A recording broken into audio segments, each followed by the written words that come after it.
Jewish Fables by E. Michael Jones. Darwinism, Materialism, and Other Jewish Fables. This is by Fidelity Press, South Bend, Indiana. Published in 2018. Let's see. We've got 11 chapters here, a little under 60 pages. But I'll probably just break these recordings up into by chapter, just to make it easier.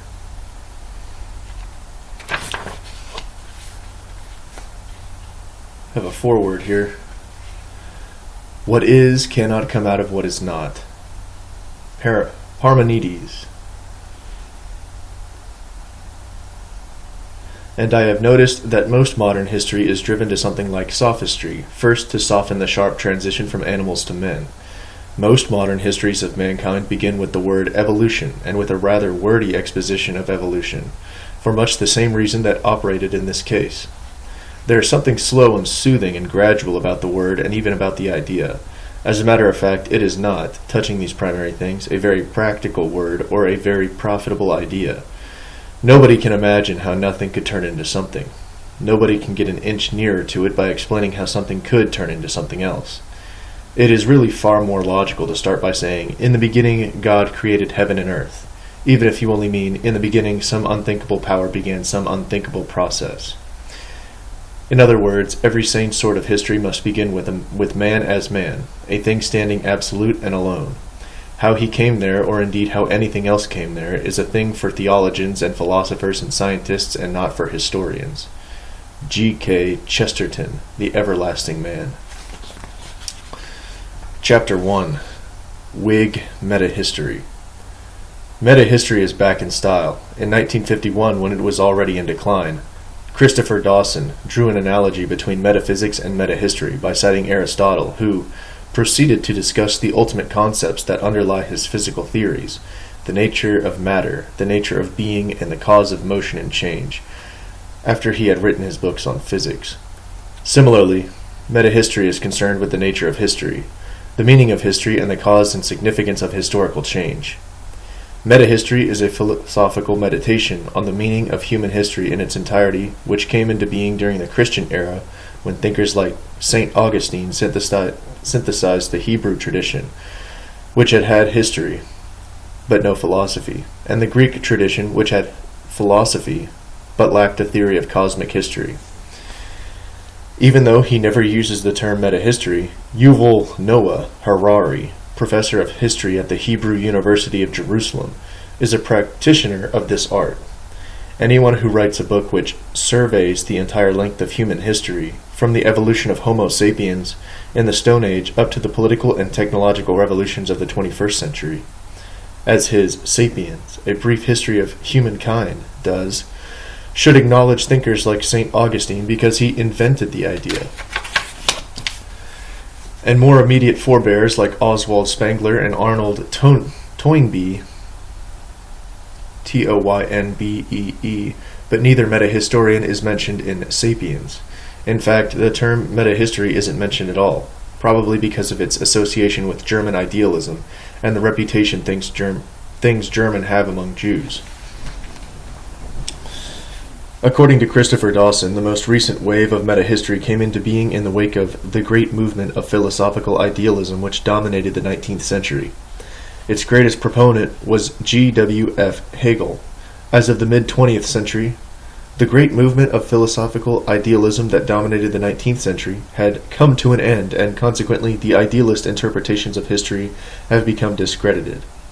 Historians writing in the mid-20th century were in revolt against the metahistory of Hegel and Croce, C-R-O-C-E, and Collingwood, not because it is metahistorical, but because they feel it to be the expression of a philosophical attitude that is no longer valid, just as the liberal historians of the 18th century revolted against the metahistory of the previous period.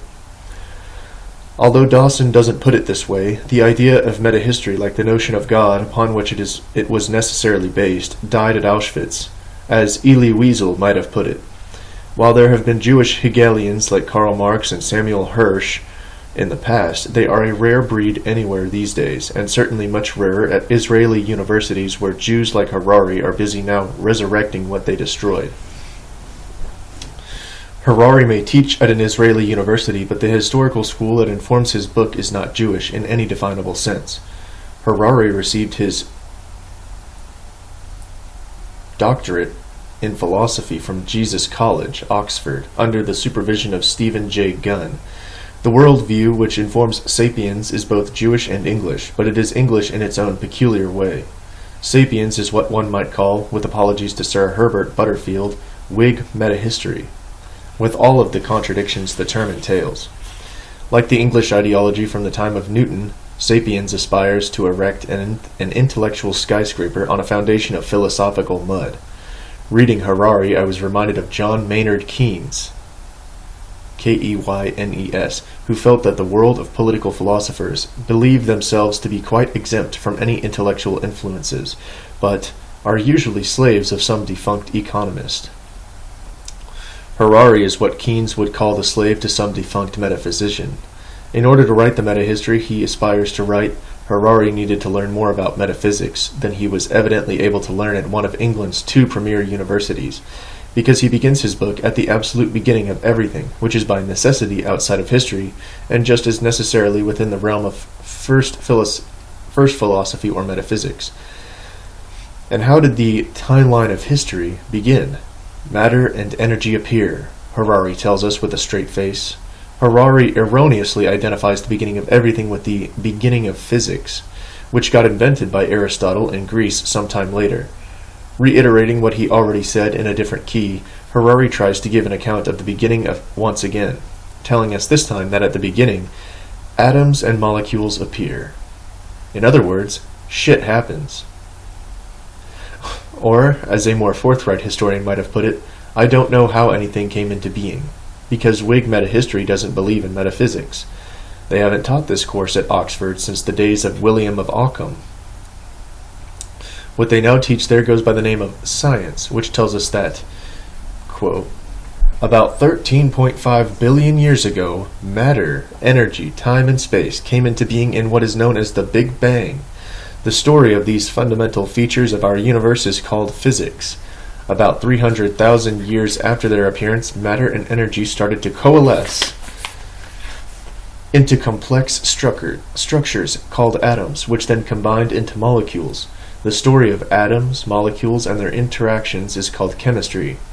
About 3.8 billion years ago, on a planet called Earth, certain molecules combined to form particularly large and intricate structures called organisms. The story of organisms is called biology. About 70,000 years ago, organisms belonging to the species Homo sapiens started to form even more elaborate structures called cultures. The subsequent development of these human cultures is called history. There you have it. Whig metahistory in a nutshell. Shit happened, just the way the mural at the Museum of Natural History said it did. Harari makes his first big mistake when he claims that the story of how everything came into being is called physics. The science of how everything comes into being is called, on the contrary, metaphysics. Physics can only deal with matter and energy once they have come into existence. The fact that Harari doesn't know this dooms his metahistory from the outset. Since Harari is not a physicist, he can't really explain what he thinks he needs to explain. As a result, his history rests uneasily on a shaky foundation of exploded myths and discredited junk science, which has been abandoned by scientists and is now taught only in high school biology classes, where the children of the deplorables learn scientific facts about how atoms formed, followed by life emerging from a lightning bolt striking a primeval soup of amino acids. This is what Harari could legitimately call a fiction because it derives from the writings of scientists like Mary Shelley, who wrote Frankenstein based on facts culled from the people like Galvani, who made frog legs twitch from electric shock, and Erasmus Darwin, Charles's grandfather. Mary Shelley wrote Frankenstein, not because of her knowledge of science, but because she was plagued by guilt for violating what the Enlightenment considers to this day an imaginary moral law. During Phase 3 of Harari's History of Everything, quote, certain molecules combine to form particularly large and intricate structures called organisms, end quote. In keeping with his understanding of himself as the universal polymath, Harari calls the story of organisms biology when in fact he means to say Darwinism, which is the ideological weaponization of biology. The same metaphysical principles apply here as well. Natural selection, the mechanism at the heart of Darwin's ideology, can only explain how modification takes place in already existing beings. It cannot explain how those beings, be it a species or an organ like the eye or life itself, came into existence. This is so because biology is no more metaphysics than physics is. Science, as we understand the term, can explain how things function once they exist, but it cannot explain how anything comes into existence. Coming into existence is another way of saying creation. Evolution offers us a scientific account of changes, of how a later state of the material world might have emerged from an earlier state, whereas creation offers us a metaphysical account of where the material world itself ultimately comes from. Similarly, natural selection, the philosophical engine which pulls the Darwinian train, can only select traits that already exist. It cannot favor, for example, more acute sight in an organism which is blind, since everything had to evolve from a blind amoeba, according to Christopher Hitchens. Sight cannot exist according to the principle of natural selection because at the beginning it had nothing to work on. Quote, as natural selection acts solely by accumulating slight, successive, favorable variations, it can produce no great or sudden modification. It can act only by very short and slow steps, hence the canon of natura non facit saltum, which every fresh addition to our knowledge tends to make more strictly correct, is on this theory simply unintelligible. We can plainly see why nature is prodigal in variety, though niggard in innovation. But why this should be a law of nature if each species has been independently created, no man can explain. End quote. I'm going to take a swig here.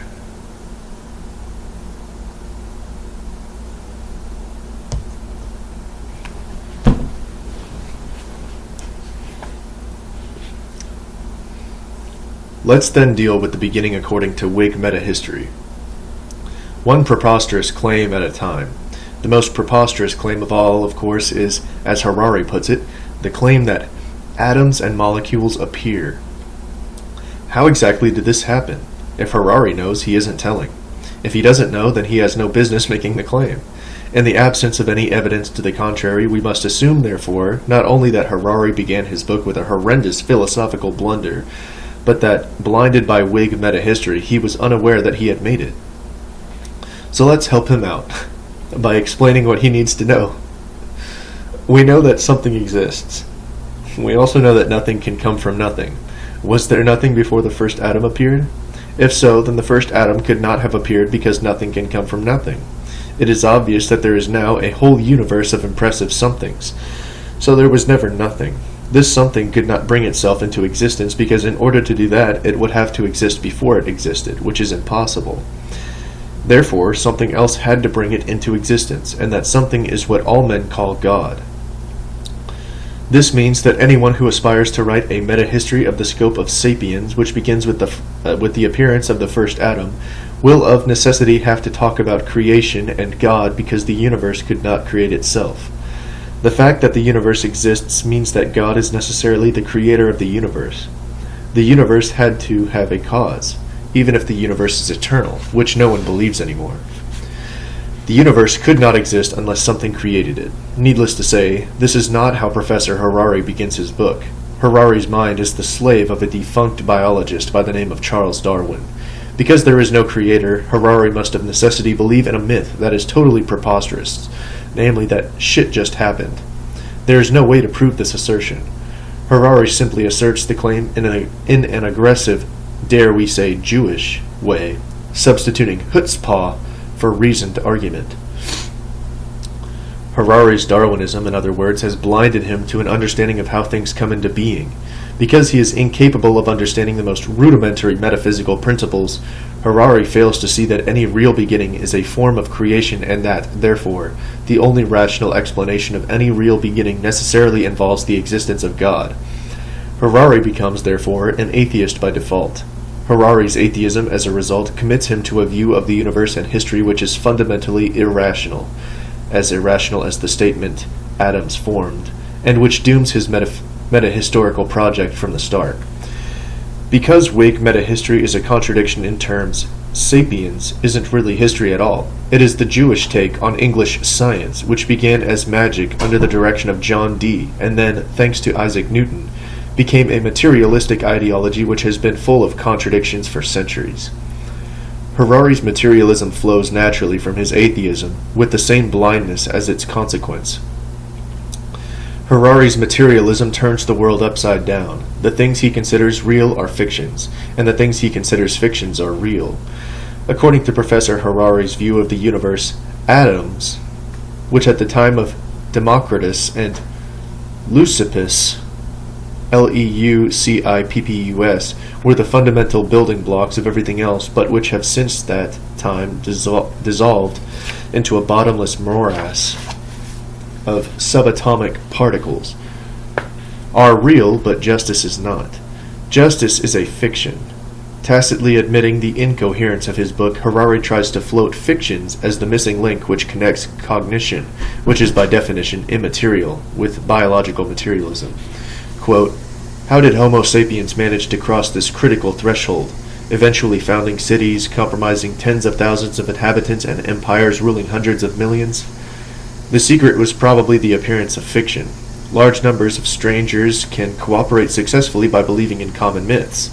Any large-scale human cooperation, whether a modern state, a medieval church, an ancient city, or an archaic tribe, is rooted in common myths that exist only in people's collective imagination.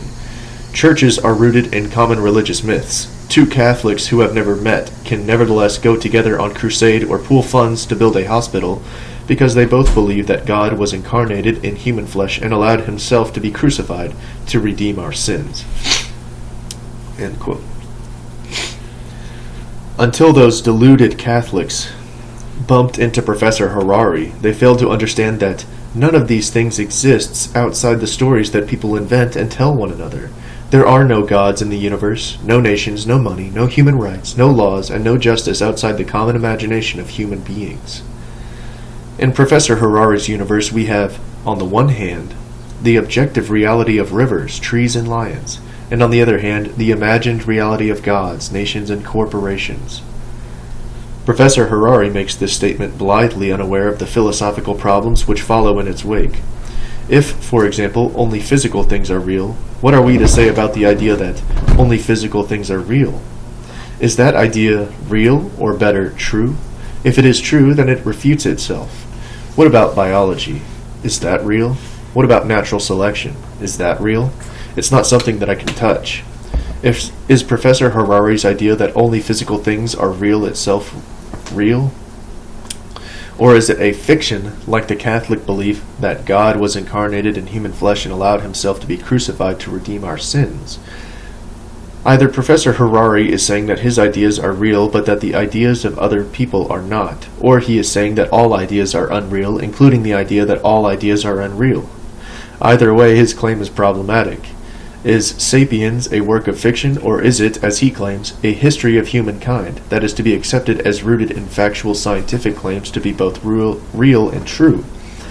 Which is it, Professor? How is it that your fictions are true and everyone else is false?